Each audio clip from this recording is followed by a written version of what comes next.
What if I told you that where you choose to live in Canada could make or break your success as an immigrant? I get these questions all the time. Where should I settle in Canada? Or rather, where do I recommend them to settle in Canada? Well, let me share something that is often overlooked. But before I jump right into it, I want you to know that all my topics come from a self-lived experience. I take this opportunity to share lessons learned on my path to success. So let's jump right into it. Moving to a new country is already a big leap.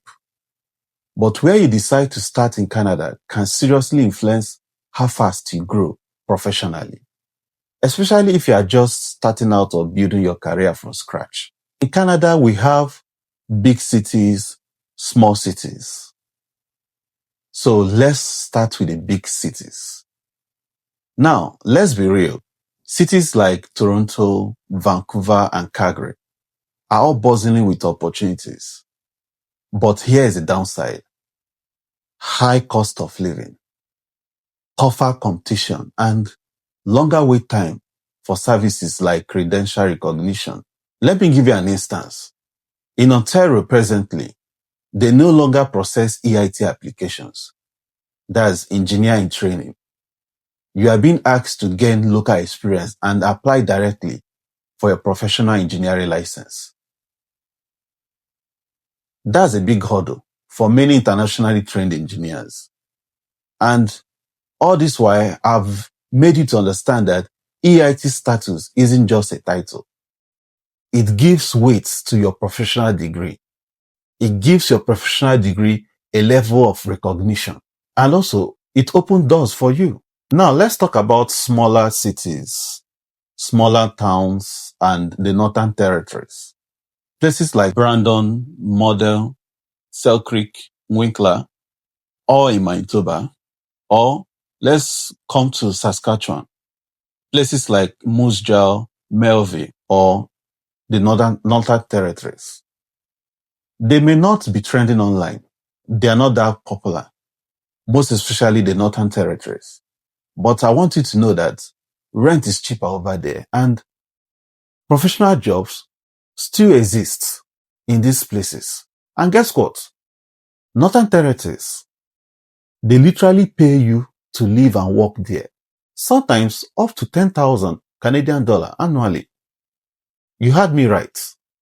Annually, they pay you up to 10,000 Canadian dollars to live and work in Northern Territories. Just Google it, make your research.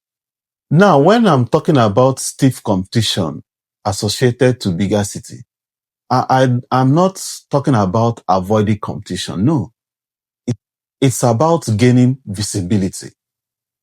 In smaller cities, you're more likely to stand out, take on responsibilities, and grow faster. Some professionals who moved from major cities now lead teams, or they became directors in these smaller regions. This is professional growth. It's not like you can't get it in bigger cities, but we're looking at the time frame.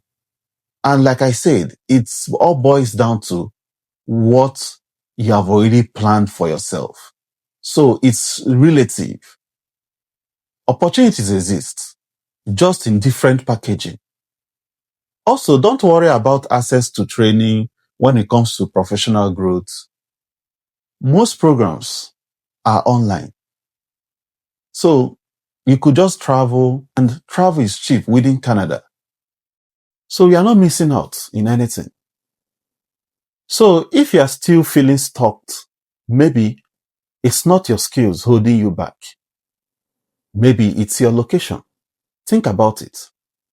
Don't just follow the crowd, whereby everybody wants to settle and grow in bigger cities. Explore your options and pivot wisely. It's very important. Your future in Canada might just be waiting somewhere you never thought to look. Like I do tell people, you didn't cross the borders to settle. You came to build, innovate, and lead. Your skills are valid. Your journey is powerful. Keep engineering your future, and we shall all get there. Follow me for more real talks and better ways to strive in Canada. Cheers.